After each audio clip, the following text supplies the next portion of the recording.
Okay, we are live. Okay. Good morning, everyone. I'd like to call this regular meeting of the Leelanau County Brownfield Redevelopment Authority to order, and we'll do a roll call. And as you say, whether you're present, please note where you are, where you're attending the meeting from. So Dennis Boucher. Yeah, I'm attending meeting from home. Rick Foster. Can you say where home is? What township, Dennis? Elmwood 2. Thank you. So Rick Foster is absent. John Ahrens. Here, present.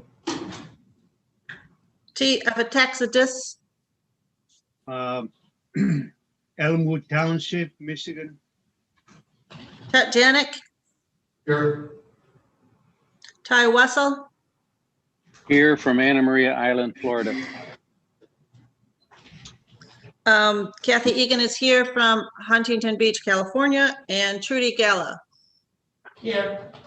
Okay, we do have a quorum. So, I called to order and did roll call. Should we step back and do the Pledge of Allegiance? If you want. Okay, or Or you can skip it. are we doing that at all the meetings, or is it something we can just keep going now? We're doing them at all the meetings.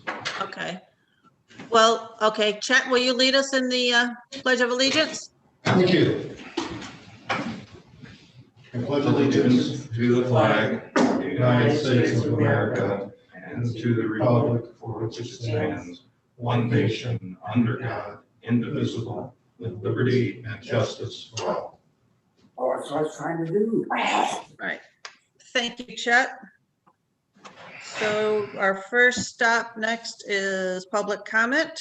I will announce the phone number to call into. It is 231-256-8109.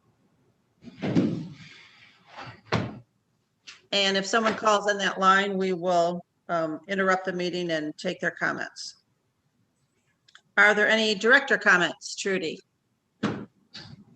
Just a quick update for you. I talked last month about some potential projects, and this afternoon, Jeff Hawkins and I will be having a phone conversation with some representatives from the state regarding brownfield funds that are available and to talk about some potential projects in this county. So maybe next month we might have a further update for you. All right, thank you. So now we're down to the consideration of today's agenda. And I am unaware of any changes that need to be made to it. May I add one item to the agenda, and that's modification to the Open Meetings Act that take effect March 31st or April 1st. So we can have that as item 3 under new business, Thank you. Open Meetings Act. Okay. Open Meeting Act update, item 3 under new business. If there are no other suggestions for the agenda, I'd entertain a motion to accept it as amended. So moved. Support. Okay, was that you, John? That was me. All right, Way over motion here. by John, second by, was that Dennis? T, thank you. So motion by John, support, or second by T. Any further discussion on the agenda? All those in favor say aye and raise your hand. Aye. Any opposed, say the same. Okay, that passes. So we are on a conflict of interest. Do any members have a conflict of interest or perceived conflict of interest with anything on the agenda? Hearing none, we move on to the consideration of the February 16th meeting minutes. Move to approve the minutes as presented. Second. So we have a motion by Ty and a second by Dennis to approve the meeting minutes as presented. Any further discussion? All those in favor say aye and raise your hand. Aye. Aye. Any opposed, do the same. Okay, that passes. So we're on to the consent agenda, which is one report from Envirologic. And if no one needs any further clarification on the report, we can entertain a motion to accept the consent agenda. So moved. Any Second. second? So a motion by Chet, a second by Dennis to accept the consent agenda. All those in favor say aye and raise your hand. Aye. Aye. Aye. Aye. Any opposed? So we move on to our old business, of which we have none. So we move on to new business. Item 1 is a summary update of the TIF tracking. And Jeff Hawkins has been working on this for quite a while with Envirologic team. And I'm going to turn the meeting over to him. And he also, I believe, will be doing some screen sharing so we can all see what he's pointing at. Jeff, you can have it. Okay, well, I'm gonna need the host to allow me to screen share. I don't know if that's feasible or not. Okay, hold on, I'm working on that.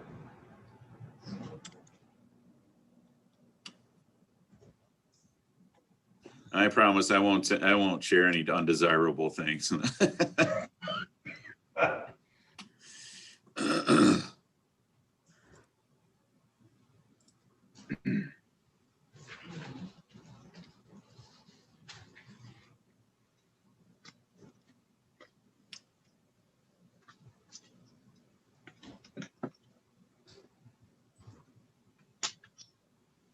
Well, why don't I while Trudy's working on that, I can kind of start the explanation about kind of what we're going to review today.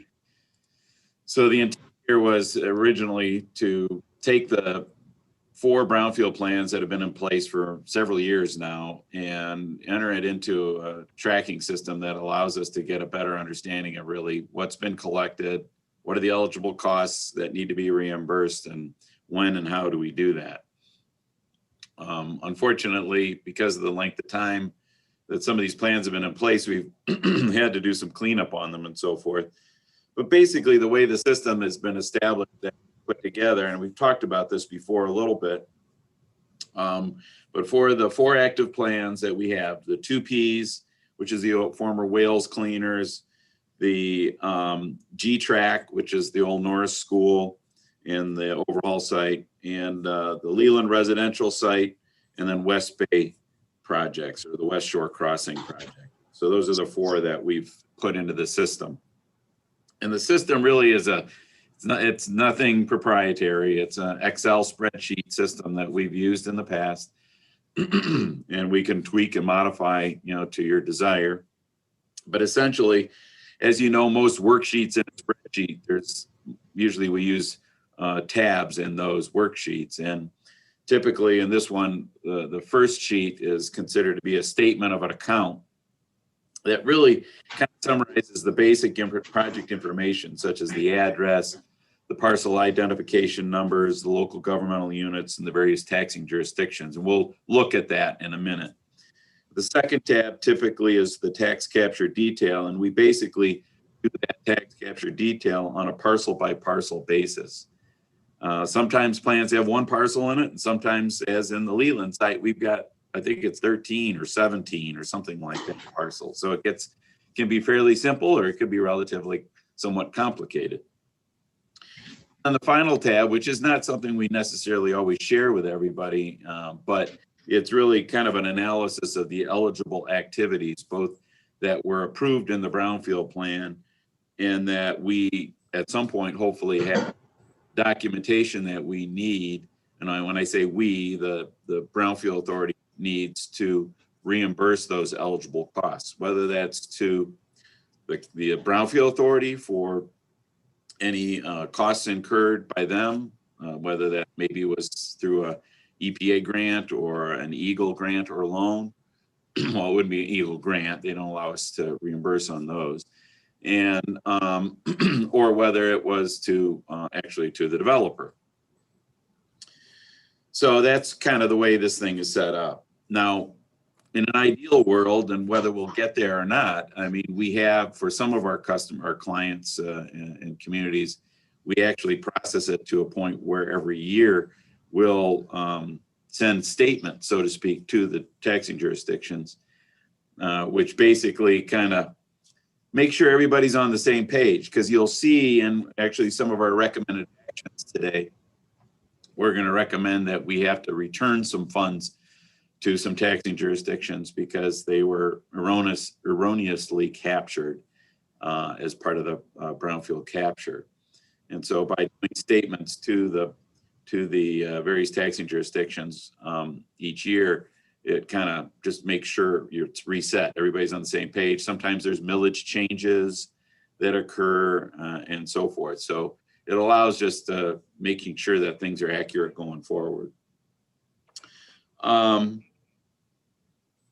trying to look at my, which is in your package, I believe, packet. And then one of the other things that we've done, and we actually have only accomplished that for the G-Track site today, and I would hope that for next month's meeting we'll have the other three.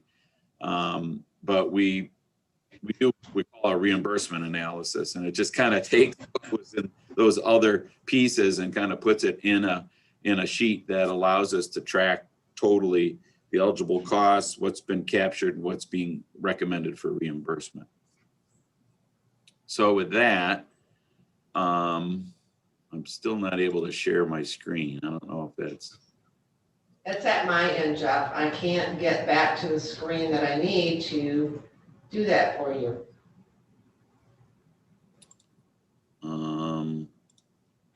Can you get your participants list up?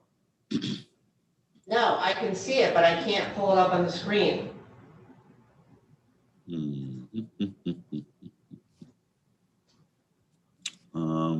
What if you hover over Jeff's square? Is there some dots that you could click on to allow him to be co-host? I can't get to it. I minimize the screen and I can't get back to that screen. And the person I'm trying to find is not in the office right now. Let me see if I can find more. Yeah, all I did was minimize it and it won't. Well, It's probably hiding behind everything that you have up on your screen now. Well, I've minimized everything and I still can't pull it back up. Does everybody have one of the G-Track statement of account sheet in front of them? Can they see that? Because I can walk you through it. What page do you want? It would be page 8. 8. Okay. Page what, sorry? Page 8. Almost there. Hey, Jeff, Yes. as you go through your discussion, can you, when it's time, can you point out 2 items? One is where you get subtotals for mega expense reimbursement versus DEQ. I couldn't find it, and I think it's because this is a PDF, so I couldn't track it down. And the other thing is, if there is personal property, and I don't know if there has been one, again, where do you capture that? Just a couple items to as you go through your presentation. Thank you. That's those are good points, and those may be things that we need to add in here.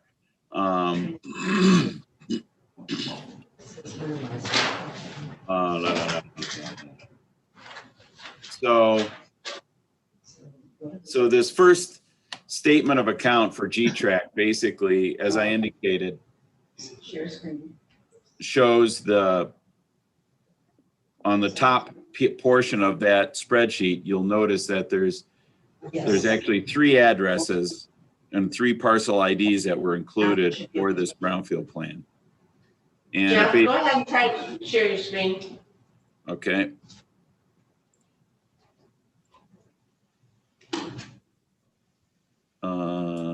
What do you see? Do you see it now? Yes. Yeah, Okay. So on this upper portion, as I indicated, are the 3 parcels that are included in the G-Track location. So the parcel IDs, the township that's responsible, where the local unit of government is, the date that this plan was approved, August of 2012, base years for that, and then initial taxable value in this case was 0, and then the tax year captured, which was initiated in 2012, and the number of years that were planned for this to be in place, and then the actual eligible costs that are viewed. And then at some point in time, if there's an LBRF, local Brownfield revolving fund, we would put in here as well. So this is the one thing that is updated pretty much annually with respect to this being a statement of account, is we take a look at what the current taxable value is on those parcels and the incremental value that's available to them, because that's going to change obviously over time. Sometimes you hope it goes up, but sometimes it goes down, and that can affect obviously how your millage rates apply to those parcels. These are the taxing jurisdictions, both winter and summer, that are affected by the plan, and the taxing jurisdictions, if there is any in there that we cannot capture, we note those as well. And then down on this one is current with respect to the current tax bill. We show a total principal basically on eligible costs remaining of 86,000 roughly, if there's any interest expense. And then the yellow here shows the taxes that were captured during the current tax bill, both summer and winter. Can I jump in with one question? Yep. Now, the actual eligible costs is a number that could still be changing after the plan starts. Is that correct? Well, the only way that would potentially change would be as if there was an amendment to the plan. Because Okay. theoretically, when we're at this point, you would, unless it was a phased project, Kathy, I guess, if it was a phased project where, let's say, phases 1 through 5 or first 5 years are, you know, certain phased investigation, development, eligible activities, and then your phase 2 happens after year 5, perhaps, where you're incurring additional costs. But those costs would have already theoretically been approved in the Brownfield plan. Okay. You'd probably still have that total there. Jeff, another question, if I could. Sure. Are those 3 the parent parcels, or after they were after it was developed? These were, Are those the original parcels then? I believe those are the original parcels that were included in the Brownfield plan, correct? Okay, so in a case where you start with one parent parcel and you end up with several tax parcels after the redevelopment, say a bunch of condos, do those also go here? You just extend the table?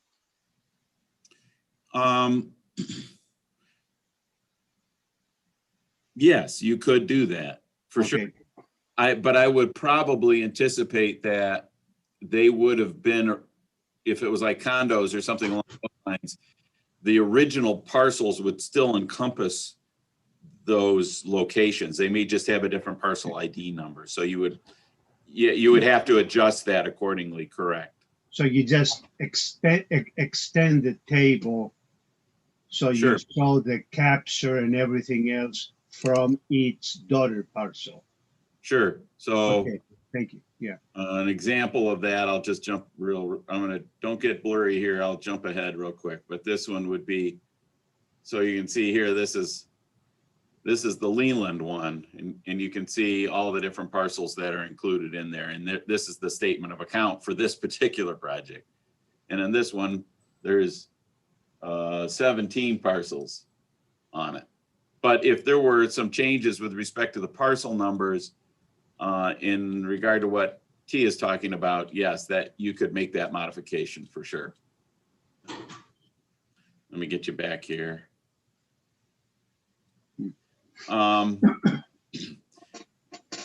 With respect to, and then on this one particularly, I guess I'll draw your attention to the fact that this is for summer, winter 2020 taxes.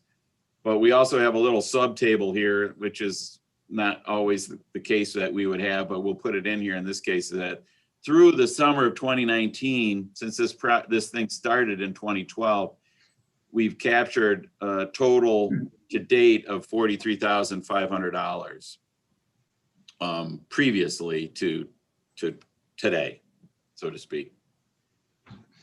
So this statement of account basically kind of gives the basic premise of the Brownfield plan. It kind of gives the basic understanding of what we're doing here, and then provides a summary of what the costs are and what the current tax revenues are that have been captured based on these parcels. And this is the type of thing that we would usually share with a taxing jurisdiction or a local unit of government and put it in front of them, and they'll say, whoa, wait a minute, time out. We don't have this township allocating anymore or something, or that millage has changed. And typically what we do then too is we also provide them parcel by parcel. So each parcel has a tax capture detail sheet. And that's the next one that we're looking at here. So for instance, if we look at this parcel ID number 05900, here's 05900, we actually show for each year the initial taxable value, current taxable value, the incremental value, and then the various millages that were captured during the winter taxes and the various millages that were captured during the summer. And typically, if there was an appreciable amount of personal property, which we should capture, that's a good point, we should be able to show that in here as well. I think we make the assumption that, which is probably a wrong assumption, but I will make sure that we check into that. You just add another column then. Yeah, you could add another column, or I just want to actually make sure, a line. yeah, I want to make sure that that it's not already just lumped in when we get the reports from the local treasurer. So you'll notice when we try to put in there various notations in these sheets, kind of like breadcrumbs, so to speak, so we can kind of remember, previously what was done or what wasn't done.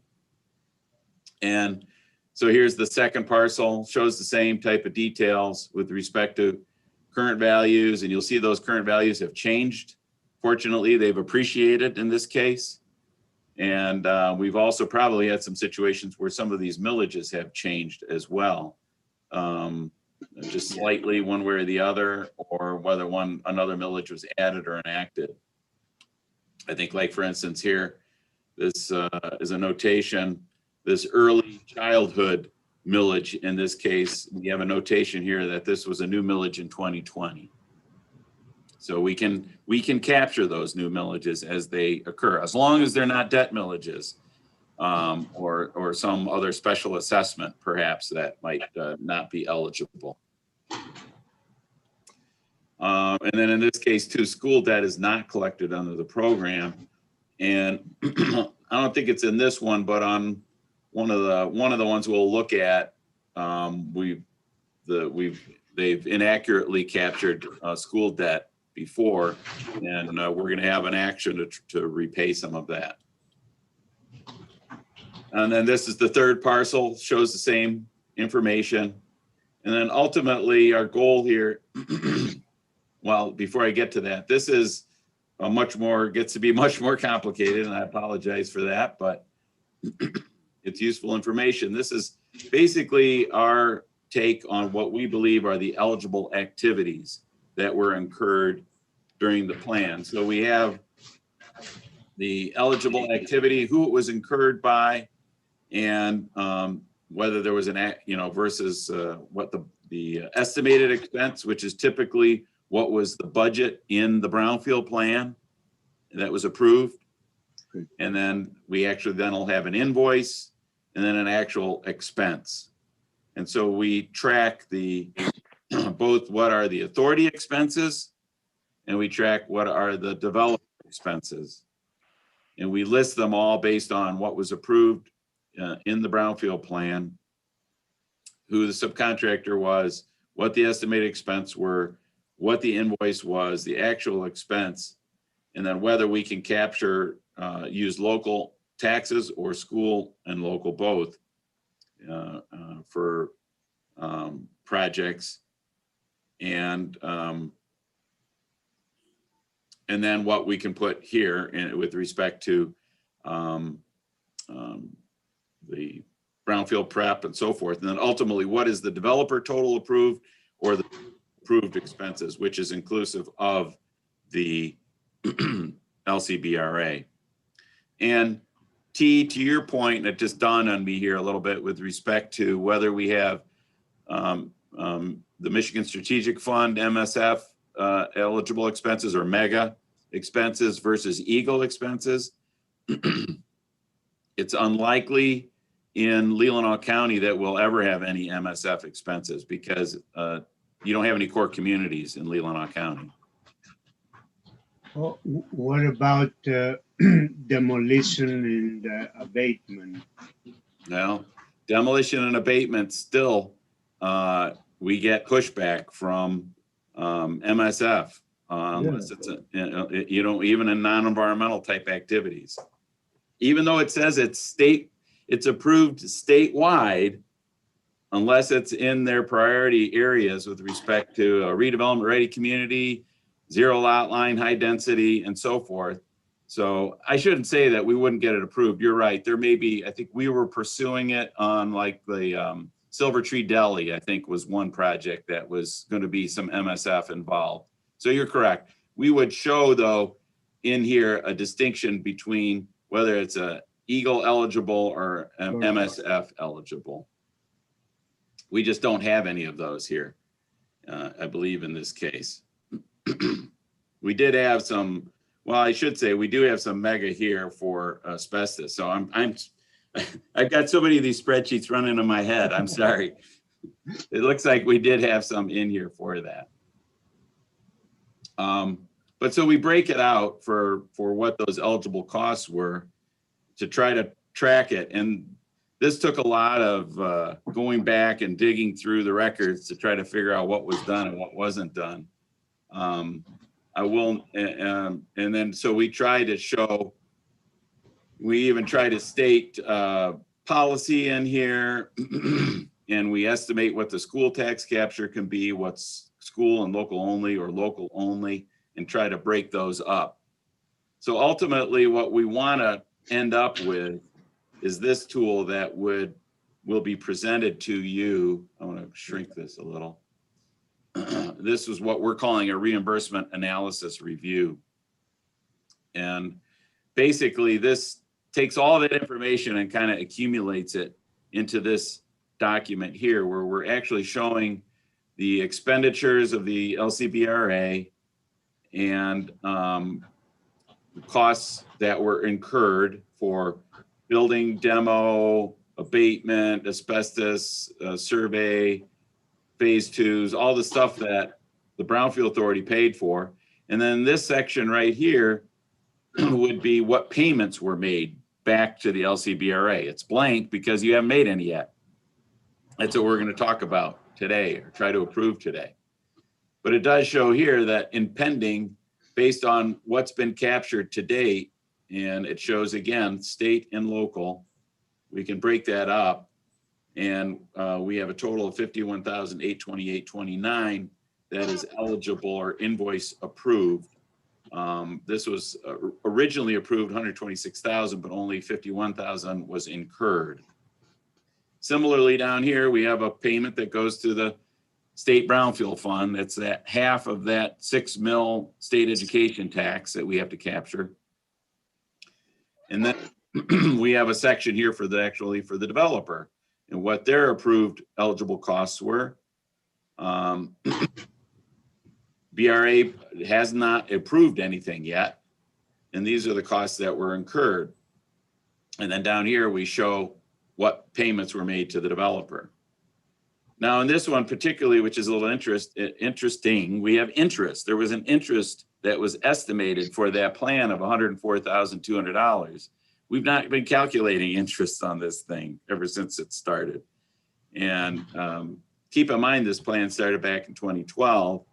So this is a big question mark, to be perfectly honest with you, with respect to whether we even acknowledge interest on this project at this point, because it really never came to fruition to what it was intended. But this shows the developers' balances that are available to them. And then ultimately down here, we show the state tax to what goes back to the state Brownfield Fund, the local taxes that are available for reimbursement. So in this particular case, it says total payments. This means what's available. We have total payment available for taxes collected of $50,962.97. That could go to reimburse either the developer or the Brownfield Authority. And in this case, if we go back up here, we'll show Brownfield Authority incurred $51,828.29, which is still over what we've captured to date or have available in our funds. And as you'll recall, your TIF policy basically states that you're going to reimburse the LCBRA, any loans, those types of things first before you pay the developer. And so our recommendation at this point today is that you repay the Brownfield Fund $50,962.97 based on what's been made available, captured to date. And that is, I guess, an action that I'll recommend after we continue going through some of these things for you. But so this is the system basically, and what this reimbursement analysis, we're working on the other three projects still. We will have that to you next month. Some of them will have funds to reimburse, others not. But it's just a means by which we can track, and you can track what's going in, what's going out. Any questions? Jeff, can I just make a comment? This is Trudy, just a comment. The actual costs for the demo were not paid by the Brownfield Authority. Those were paid by the county because the county owned that property. And we had told them when that work was done that we would try to recapture that through TIF. So that does not come to the Brownfield Authority. We need to go back to the county's general fund. I believe their total was right around 28,000 or so. I have that documented. That includes the building demo and whatever else they did on that site. Yeah, it probably is these two numbers right here, the 16,505 and this 12,650 would be about 29,000. Yeah, probably right. So that wouldn't be Brownfield, that would be separated out to pay back to the county. Just a point for you. Okay. But Jeff and Trudy, I heard you saying that you're finding resistance from MEDC to include demo and abatement in the Brownfield, in the 381 work plan. I mean, well, this one was approved already, so no, this one's not a non-issue at this point.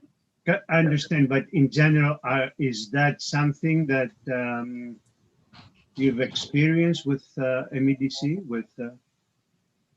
Yes, I have. It depends on it depends on whether it's where it's at and the project. It's very difficult. I know.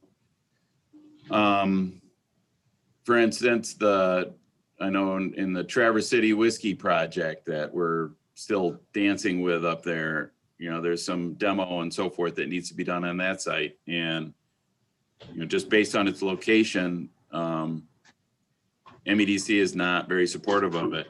Something that we might want to do, T, would be and I'm on a work group with several other companies where we've been working with MEDC on drafting their new Brownfield tax increment financing program guidelines. Maybe you're aware of that.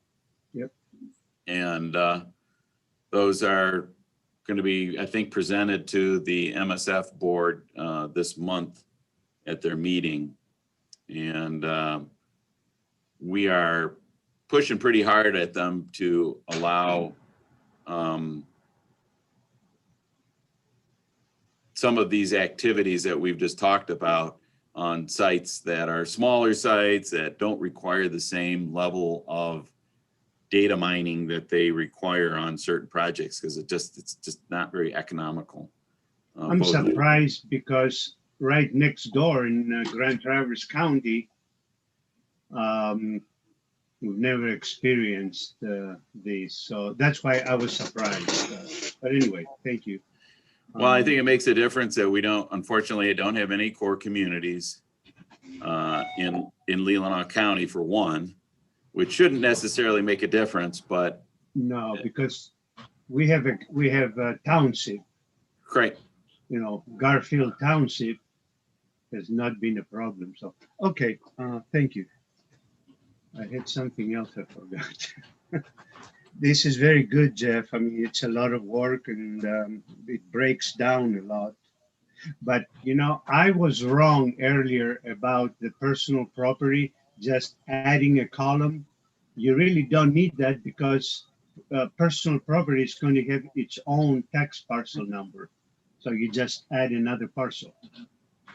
I forgot about that. That's true. That's true. I wasn't aware we could collect on personal property taxes as well. Sure. Yeah, I think to be perfectly honest with you, depending on the project, like I'd be interested, I'll have to go back and look at this one. You know, there's an exemption for personal property for assets under 80,000. Correct. So if it's under that, there's not going to be any. The other thing that we run into is on, well, you know, there's certain exemptions too for manufacturing. There's a lot of different exemptions and so forth that may play a role with respect to whether or not there's personal property. Now, I do plans. We had a plan down here for a Stryker research facility, and a good chunk of the tax increment we're capturing is personal property because it was not eligible for the manufacturing exemption. So it can make a big difference on a project depending on the situation, but a lot of times it's not very appreciable in these types. But that's a good point, T, very much. I appreciate that. It's good to always include it in the Brownfield plan, even if we do not expect to get anything.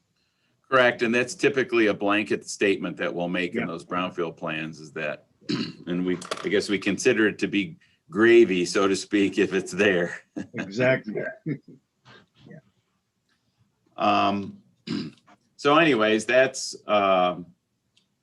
G-Track. And I think we're in a position, now obviously we've gone over this and Trudy's made a correction on this. I'm not sure that really, from an action perspective, when we get to that, I'm not sure that makes a big difference other than, you know, perhaps, you know, the Brownfield Authority will move to reimburse the total available to, and maybe allow staff to distribute it, you know, appropriately or something based on what is anticipated, but we can talk about that.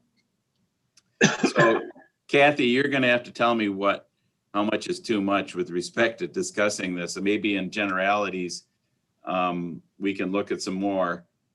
This one here again is hard. I'll blow it up because it's hard to see. But this particular one, the courthouse redevelopment group, we ended up with, 17 different parcels basically.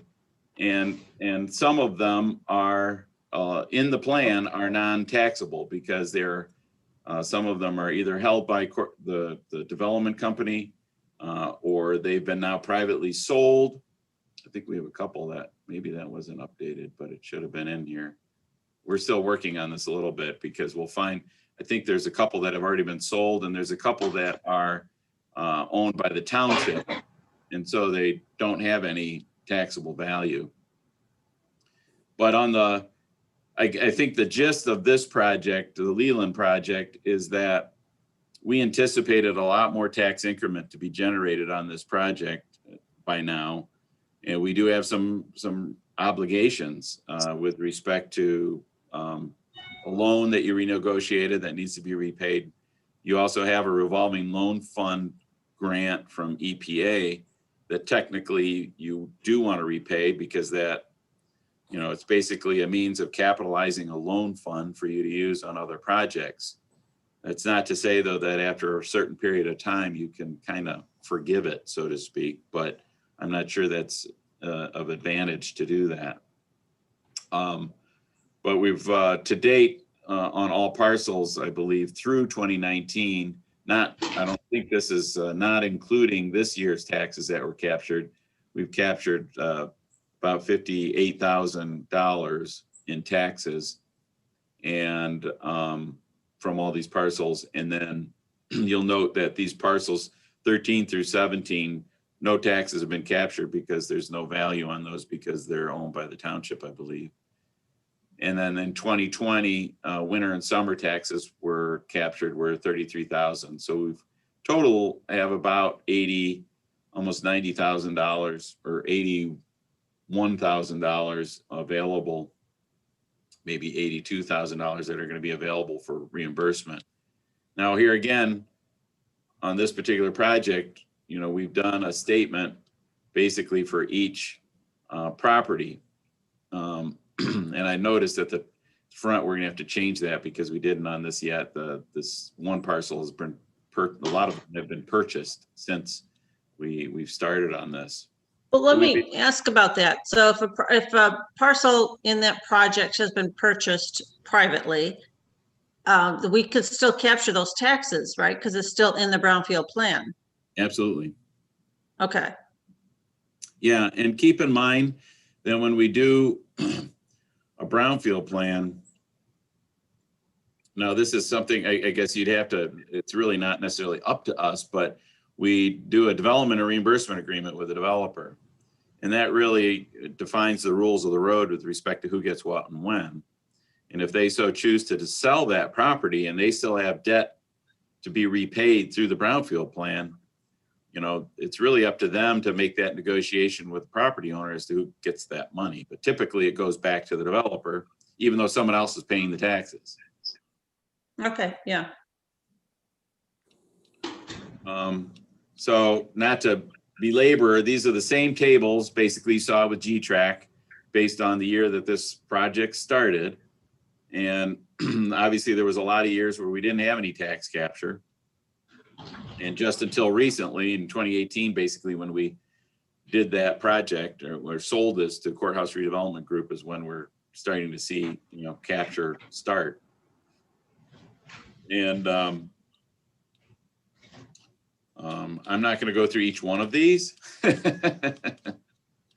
What I will go through though a little bit, and we're still evaluating this a bit too, and adjusting numbers. That's why I don't have a reimbursement analysis for you on this one. Okay, so this one here again is the eligible activities. I'm going to knock it down a size.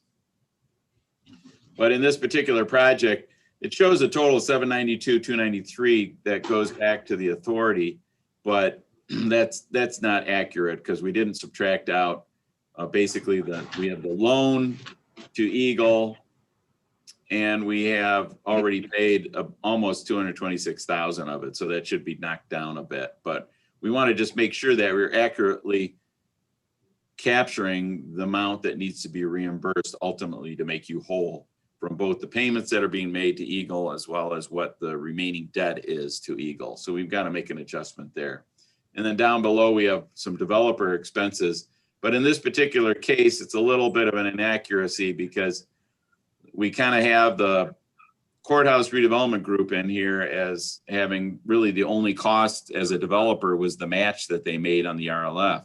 The remaining costs were all funded through the EPA revolving loan fund grant. And so that's how these are categories kind of as developer. but we still have a long way to go on this. And, but we believe we've got pretty much everything in the system, so to speak, to track and put together that reimbursement analysis, but we're just not right there yet. We're close. So for each of our 4 plans, you're going through this process and digging through all of the records to populate these charts and spreadsheets that you've created. Correct. And we're pretty much done with that part of it. It's just now we're making sure the right, allocations go to the right location. Okay, and then going forward with new plans, we'll have these charts and spreadsheets ready to adapt to a new brownfield plan from the get-go. Correct. Okay. Because we've had to make a lot of notes to track what's been done and so forth. I mean, it's been a long project just in and of itself on the Leland site particularly. 2Ps is pretty easy. We should be pretty close on that one. We really don't have any developer expenses because they never submitted any. Really, what we have to date to reimburse is to the authority for the most part. But if you look at this statement, now this doesn't have the total on it, but we haven't really captured that much. There wasn't a lot of tax increment on this one parcel. Originally they had planned on building a bigger operation there, and that didn't happen. It's mostly been renovating the existing footprint. They were going to add a second story and other things.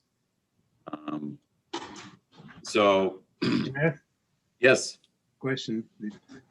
In the development agreement, don't you give the developer certain period of time to submit eligible costs, and after that, essentially they lose it? Because otherwise, are you going to put the funds aside, anticipating that sometime down the road they will submit expenses, or how does that work?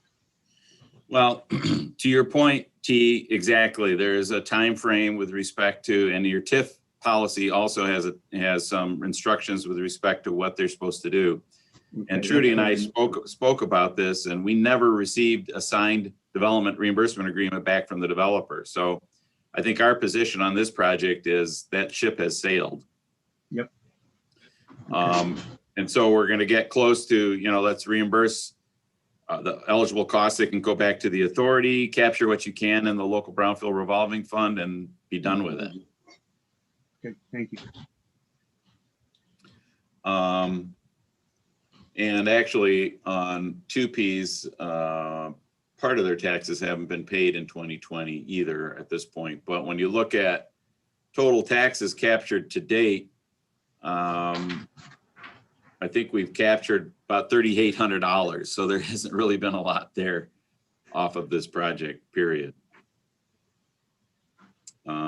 There's been some appreciation, but not a lot. So we'll come back to you next month with a reimbursement analysis on this one, to reimburse the eligible costs, which this is that reimbursement, or this is the eligible activities analysis. You can see it's a much simpler than the other projects because there really wasn't a lot done there. Boost that up a little so you can see it better. In this particular plan, we've got notes that we're working on with respect to some contingencies, but the invoices are in there. Actual expenses to date were about 29,000. I think we have some contingency in there. But we just really didn't have a lot of TIF in this, as well as the fact that this is a particular plan that Trudy pointed out, we didn't account for any administrative costs of the authority. But I think part of the reason behind that was it's such a skinny plan. There really wasn't much that was going to be there. That's not to say, even though the Brownfield plan doesn't say one way or the other about administrative costs, that doesn't preclude the authority from capturing their annual allotment. So we could, justify taking some of that and putting it towards admin if we wanted to. Typically, I find that some of the authorities we work with, as they get more and more plans, they try to calculate what their annual administrative costs are for the authority, and they proportionally divide that against the existing brownfield plans. We kind of divvy that expense up between them based on the percentage that they're capturing and the size of the project. It's kind of a means by which that they'll do that.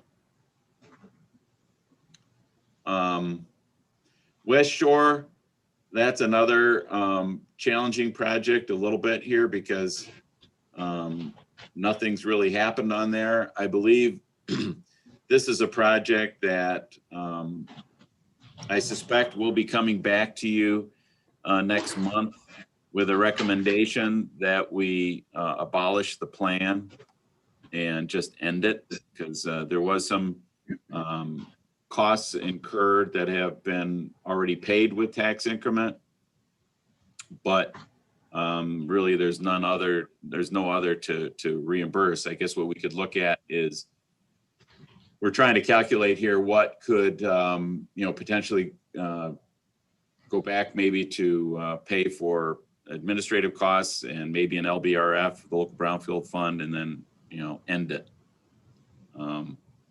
But here again is another project where not a lot's happened. We've also noted that here that the 2020 taxes have not been paid on this property. There's 3 parcels involved. There's been several amendments on it. If you recall, we had an Eagle loan and an Eagle grant on this project, but at the beginning we knew that there was it was right around 08, 2010, somewhere in there, when the market wasn't favorable. We were able to convince Eagle to allow us to use solely the grant on this one. So fortunately, you don't have a loan to repay on this project.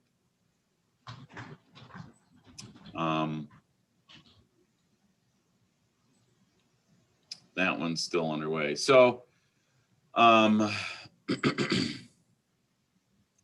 to think, eligible activities, basically, we really don't have much here. Some of it was grant, obviously total expenses and so forth. And we do have some admin fees that were dispersed, but we can take a look at that and kind of see, what more we want to do. But I think it's my recommendation on that project, because there's been no activity and I think it's been idle. It would probably actually behoove a new developer on that site to have a new plan and start over, frankly, because they can start the clock over again. So we can have that as an agenda item in the next month or two? That would be my suggestion, that we act on this thing and stop it, because I don't think technically if we're not, there's no activity on it really, we should stop it, I think. Okay. We're going to have to stop it in order for another developer to do a new plan on the same property. Correct. Right? Correct. But I don't know, Trudy, was it over the last 2 years or so, there was some activity, they were looking to, they amended it again, or we were gonna amend it again. I think we did it actually again.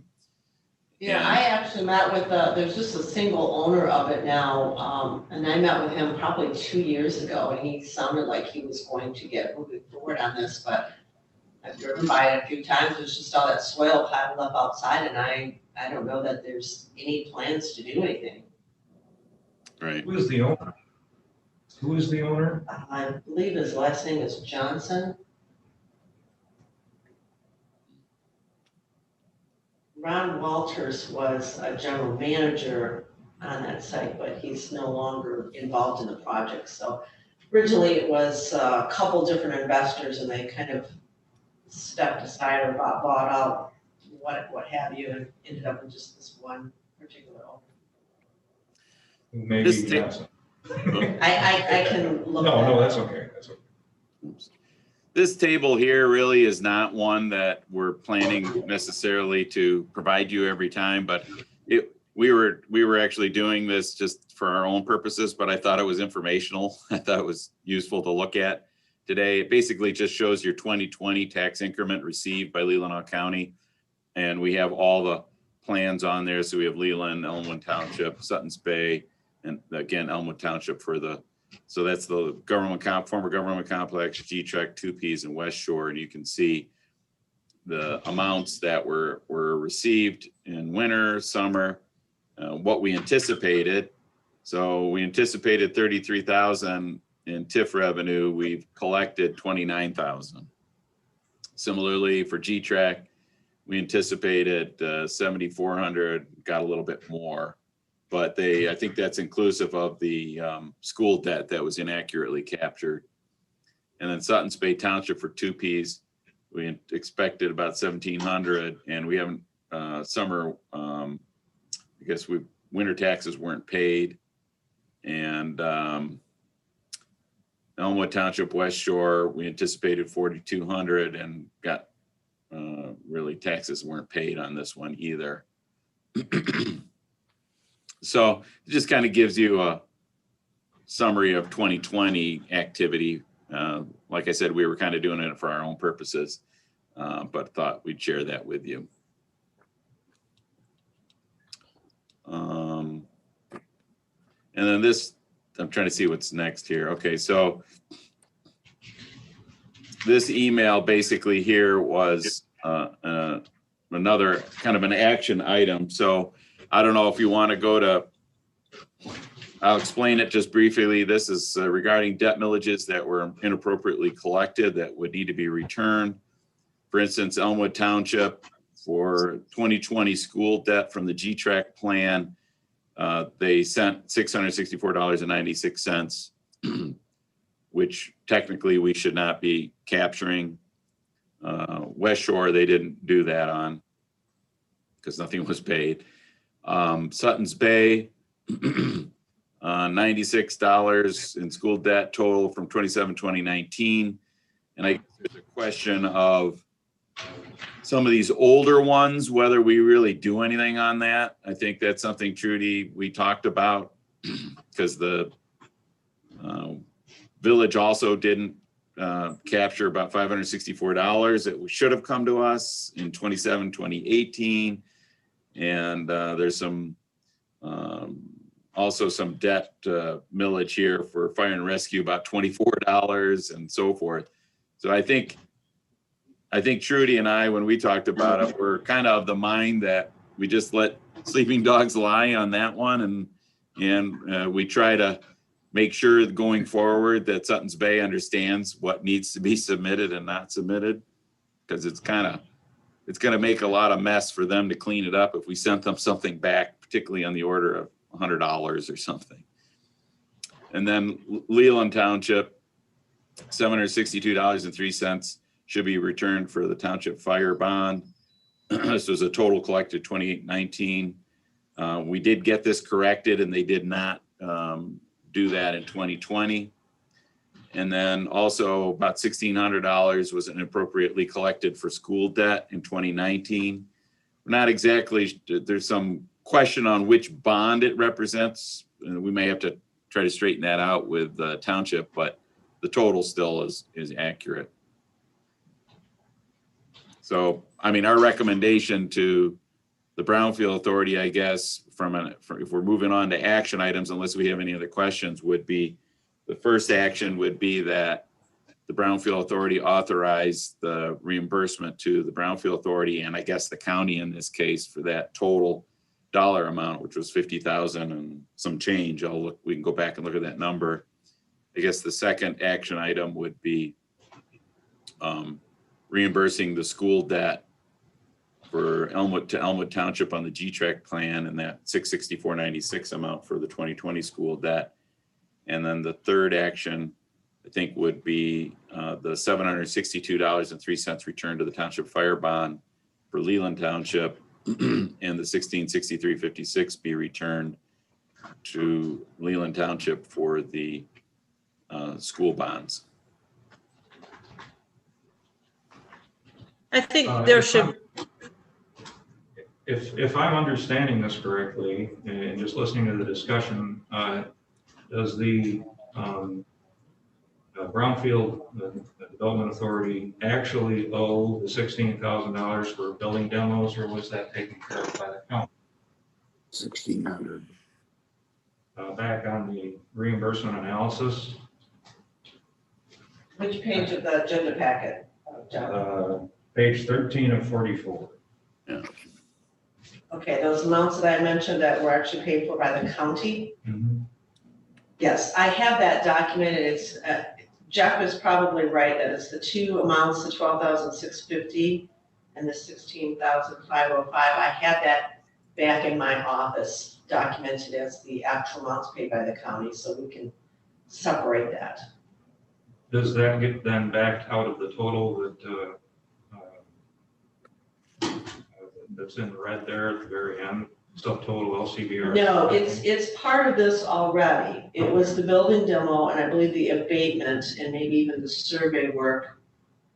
It's just that he's got it documented here as being the Brownfield's expense, but it wasn't. It was the county's expense.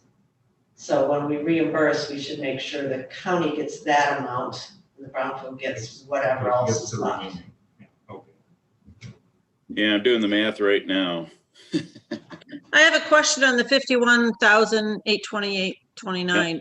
Where is that money right now? Well, that's what's owed. That's what's owed. That's pending.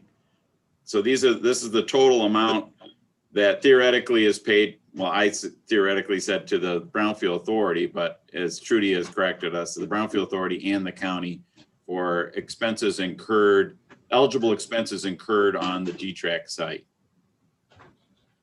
So a total of 51,828.29. Okay, so that has not been collected. Correct.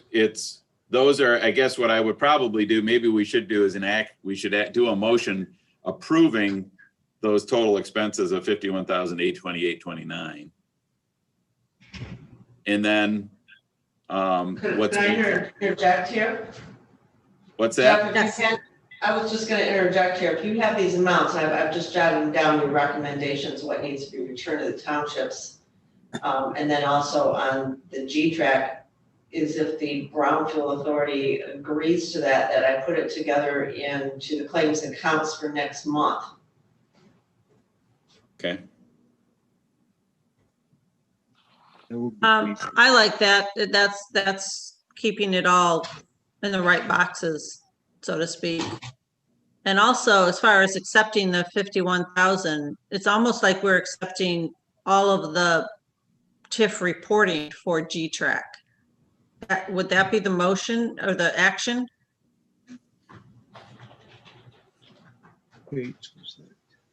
Rather than making a motion accepting one number, would we, kind of go back and do a bigger picture and say that we are, accepting these spreadsheets as the reflection of the Brownfield agreement with G-Track?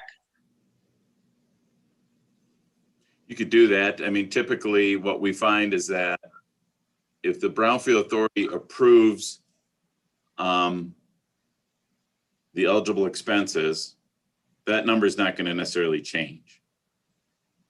And then what you do is once those have been approved, you don't have to approve them again. You just then approve the payments to costs over as TIF is collected. Okay. So yeah, this is a snapshot that represents the eligible expenses and the TIF that's available. And then what would happen is once you approve these amounts, and once you approve how it's, that it's going to get paid, we would update this table and it would reflect payments made to the appropriate entity. So in this particular case, we'd probably have LCBRA and we'd probably put in here county for, demo. So you'd have approved, then you'd have distributed, and it would balance out what's. Okay. So down here, it just basically shows this is the remaining balances after payments down here. And right now you haven't paid yourself anything. So is this something, I'm going to bounce back to Trudy, that we should make an action on this month, or is this something you would want to come back next month? If you are in agreement with Jeff's recommended actions, and I've got 4 of them typed out here, then what I would do is I would start preparing that paperwork to get those vouchers for payments into your claims and accounts for next month, because I don't have them prepared now. So for instance, if you agree that, yes, $762.03 needs to be returned to Leland Township for the fire bond, I'll do that paperwork up and I'll get that in your claims and accounts, and then we will have a check written out next month. And I'll do that for Okay. each one of these, so that's how you want to proceed. Okay, I would also like to actually include the Sutton's Bay discussion, that we're not going to reimburse the $96 or whatever because of, that we have money in excess of that actually is owed to us, just to clarify why we're treating them differently, and that we did discuss it and then we came to a conclusion. Does that make sense, that we have that actually recorded then, that our inaction is recorded as an action? Yeah, because I want to say, Clean. I mean, the thing about it is, I guess, is that, I mean, technically, not repaying them, we're capturing taxes that you shouldn't capture. I mean, that's one thing.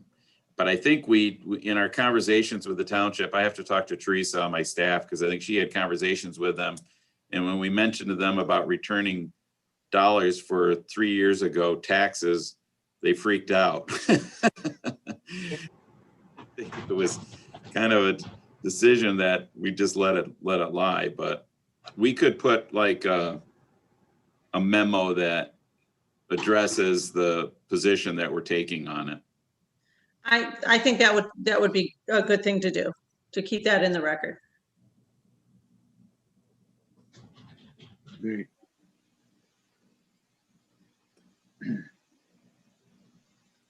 And I think it would be unwise to go on record saying that we're essentially not going to pay a debt.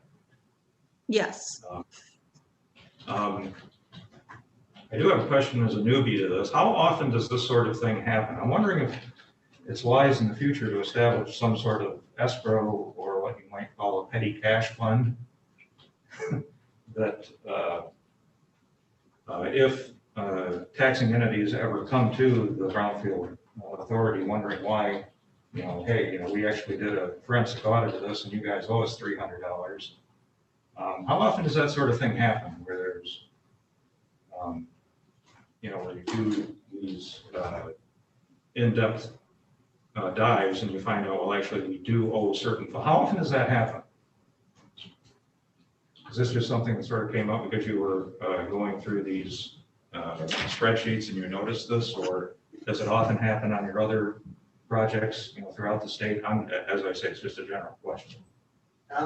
I'll jump in here, just working with Jeff. Our goal is to get these all updated for every single brownfield plan, so moving forward, we don't have that issue anymore. Yeah, the problem is we're going back through a lot of records. We've had a change in how TIF was collected. We had different county treasurers in here. We had just a lot of records to go through and put together to find out what actually happened. Yeah, so this is not something that typically happens. This is more of a housekeeping thing. Yes, and we want it clean moving forward so that we don't have to deal with that issue. Yep. Then I think they should all then be paid. That should be our stand on it. But I mean, you could act to reimburse it regardless of what they say. That cleans your books, I guess, from a standpoint. And if they don't want it, if they don't want the money, then I guess they can send it back and tell us they don't want it. But I guess that's something to think about. And to get back to your question too, John, I think the 99.9% of the time we find that we're always going back to the jurisdictions, not them coming to us. that's amazing. Wow, well, good. I mean, someone's paying attention.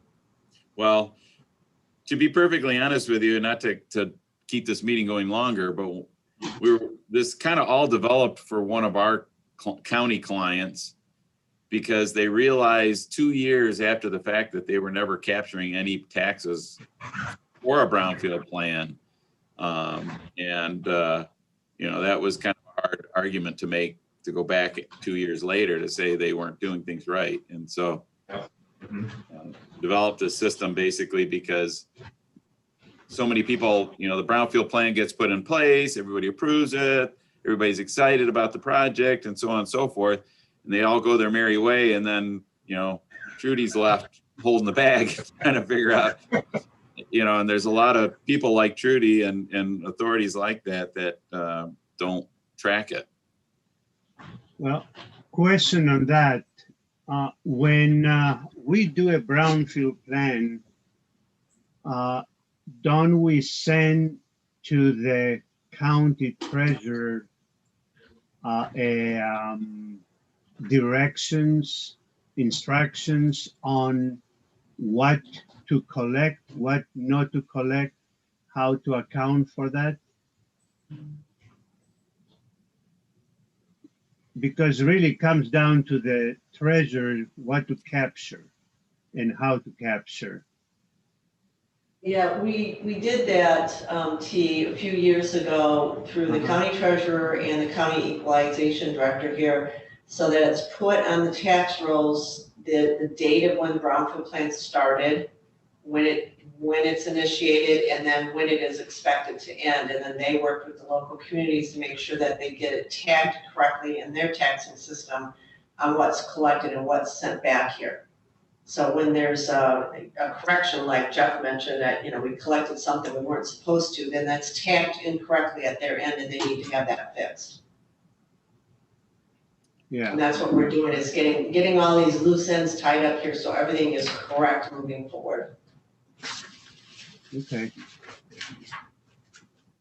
I think to your point, T, I think that education's a great thing. It's one of those things, the more information we can provide at the outset of a project, the better to, try to help them. Unfortunately, a lot rely on BSNA, the system for tracking all that. And it has limited ability to accurately do what it needs to do. I mean, you can set it up, but it's usually, kind of more of a generalized TIF district.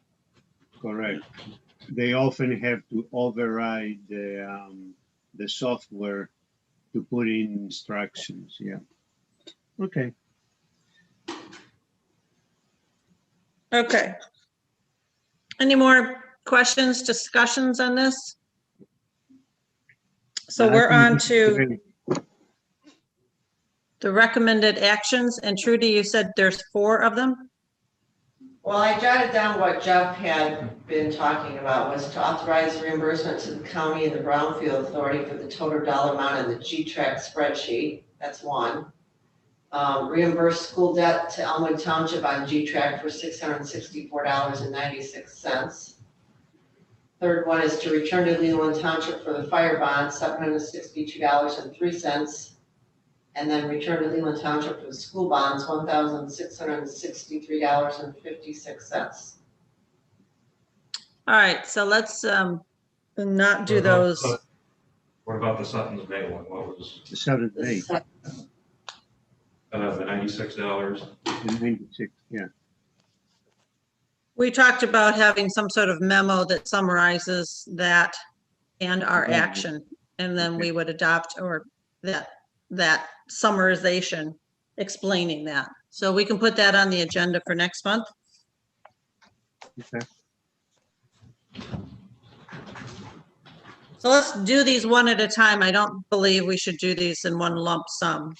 So the first one, I don't have the wording down, but it's to accept the G-Track reimbursement analysis, and that the total expenses,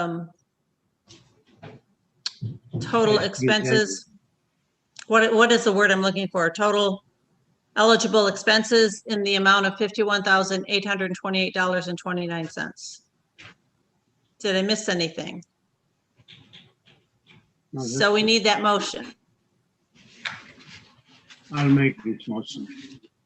Motion by T, second by Chet. Any further discussion on that? Trudy or Jeff, could you stop sharing the screen so we can see each other, Yep. please?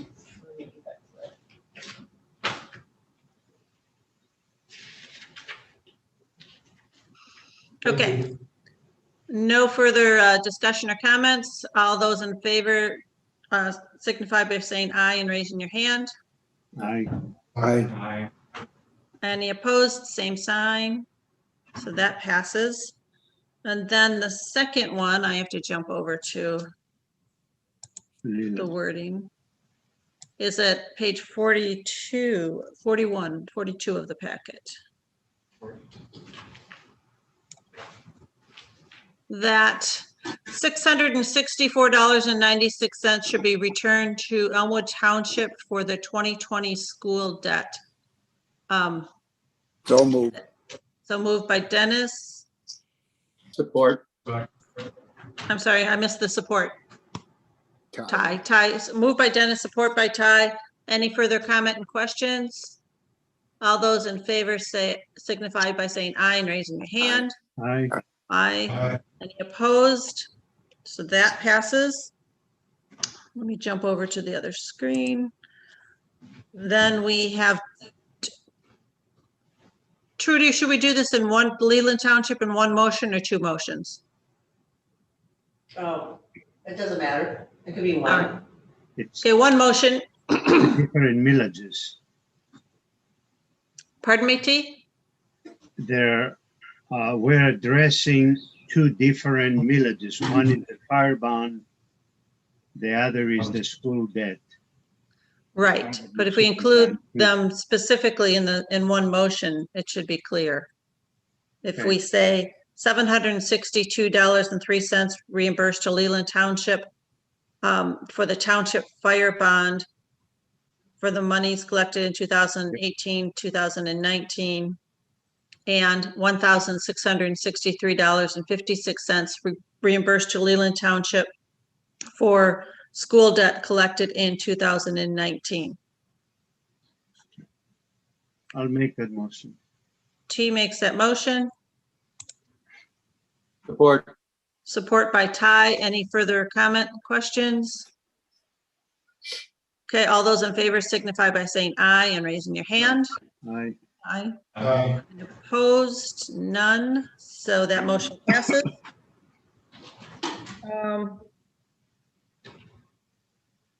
That was it, right, Trudy? Yes, although I wasn't sure what you were doing with the Sutton's Bay one. You want that brought back for discussion next month, is that correct? I guess clarification on the steps recommended by Jeff, Okay, so that we could adopt that as our action. okay,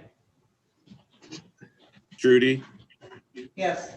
would you be opposed if we talk to the township and just kind of propose, or the village to propose, if we were to reimburse those amounts, what hardship that would create or not, or should we just? Yeah, and you and I had also mentioned that we were gonna talk to John Gallagher because the Brownfield Authority, why aren't we being made whole if these are not getting paid? Correct. Yeah. So maybe We need we to have that can, discussion with John. yeah, we can do that before the next meeting. So we'll have an update on the Sutton's Bay situation, picture, not a situation, we'll call it a picture, at the April meeting. Okay, did we cover all the recommended actions, Trudy? I believe so. Okay, so we'll move on to the Open Meeting Act update from Chet that he added to the agenda. Last year with the COVID pandemic, the state of Michigan revised the Open Meetings Act, which allowed boards to have remote meetings. And we've been doing that since last spring. There was a modification that expired December 31st, 2020. There was another modification made December of 2020 that is two phases. The first phase expires March 31st. The second phase expires December 31st of this year. So as of March 31st, the current format that we're using expires. So all meetings after April 1st, the members have to be present in order to vote unless they meet one of three criteria. One is they're in military service. Two, they have a medical condition. Or three, they are a care provider, someone with a medical condition. As of April 1st, no longer, for example, so the members here have the option of just staying home unless they meet one of those three criteria. So that will be a change. Also, we now can have 25 people in the meeting room here. So we do not have to technically broadcast our meetings live on YouTube. We no longer have to take phone calls for public comments. Most units of governments are still doing it, kind of doing a hybrid message where people are still present physically, but the public has the option to participate remotely. But as of April 1st, for example, those of you that are participating remotely, you have to do it under one of those three provisions. You are in a military commitment, you have a health condition, or you are providing assistance to someone as a healthcare provider. If you do not have one of those, you can participate remotely, but you cannot vote. So you can add comments, you can be part of the discussion, but you cannot vote on issues unless you are here in person or qualify for one of those three exemptions. This expires December 31st, so who knows what will happen between now and December 31st. But those rules take effect April 1st. So be aware of that for April and future board meetings. So you either have to be present here or state a specific reason why you're not physically present in the room. It has to be military, medical, or you are a care provider for someone with a medical condition. Is there a question there, Dennis? Well, that means if you might not be able to show up and you do it on Zoom, that could really affect getting a majority opinion, couldn't it, or vote? Yes, yes. So we have to pretty much encourage anybody to show up in person. Yes, unless you have a medical condition. I know the condition. I'm aware of them, Chet. A potential exposure to COVID is considered a medical condition. Okay. Okay.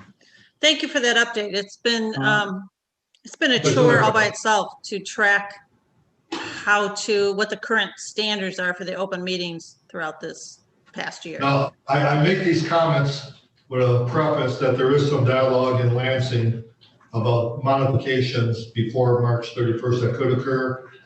There's a proposal in both the House and Senate, but there's no hearing scheduled between now and March 31st. So the consensus is there probably will not, unless there's a last minute change, there will not be modifications prior to March 31st.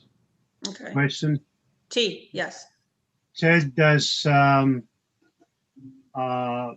meeting room provides the ability to have some distance? Yes, we can have up to 25 people in the room. We have spread the chairs out to meet that criteria. And so yes. Okay, thank you. All right, thank you. If anything changes, we can hear about it via email. At this point, I will not be eligible to vote at the April meeting, but I will be on that in May and starting in May and going forward. Just so we can know that for quorum considerations. Okay, we can move on to our financials. We have claims and accounts.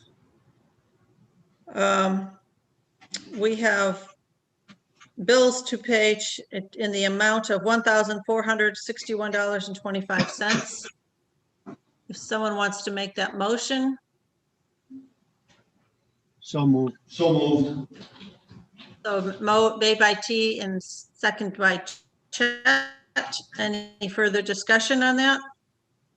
All those in favor say aye and raise your hand. Aye. Okay, the motion, any opposed? Same sign. Okay, the motion passes. And we don't have any post-audit budget amendments or transfers this month, correct, Trudy? Correct. Okay. Any correspondence, Trudy? No. Okay. Public comment, I'll announce our phone number again as 231-256-8109. So if there's any public that wishes to speak, they can call in and we will allow them that. Any further director comments, Trudy? Just in response, John had asked who owned the West Bay property, and so I just checked our county records here quick. It's under the name of West Shore Partners LLC. That's all I have, and they're out of Traverse City, but I could look up who I met with a couple years ago. No, it was strictly as a spectator because I, at one point, was involved with Jerry Snowden on development of that. And I was wondering who actually owned it now. So, thank you. Yeah. All right, thank you, Trudy. Any member comments? Okay, Now, the only thing is I would like to thank Jeff and his team for putting all those spreadsheets together. It's a lot of work, and but in the long run, I think that would save administration a lot of time in tracking incomes and expenses in a kind of complex guidelines or regulations of the law, but what has to be paid where and from what funds. So this is great. Thank you. I agree. excellent point, T. Thank you for bringing that up. It was, what, about a year's, was it a full year's worth of work? Yeah, we started and stopped a couple of times and so forth, so. So, yeah, and it's crucial because that is the future of our program. And it also gives us the credibility within the county for all of our programming in our working relationship with all the townships. So it is vital. It's vital work. It's like being a the state auditors too makes potential audit easier. yes. Well, Good hopefully work. with- Thank you, Jeff. Hopefully with new What- projects coming in, it'll be easier going forward. Yeah. But this is why we work with the best. There you go. Thanks. Okay, Yes, so Trudy is the best. any other comments? That's right. Trudy's the best. Pardon me, Chet? Yes. I'm sure that. Yeah, we do have a comment really was good Trudy team. Gallo, right? Yeah. As being Yes. the best. And it's because of Trudy's guidance that we are now working with Jeff. So there you go. Yes, yes. Okay, hearing no further comments, we can adjourn. So And I moved. guess they're so moved, and is there a second? All those in favor? Aye. All Aye. right, thank you, everyone. Thank you. Thank you.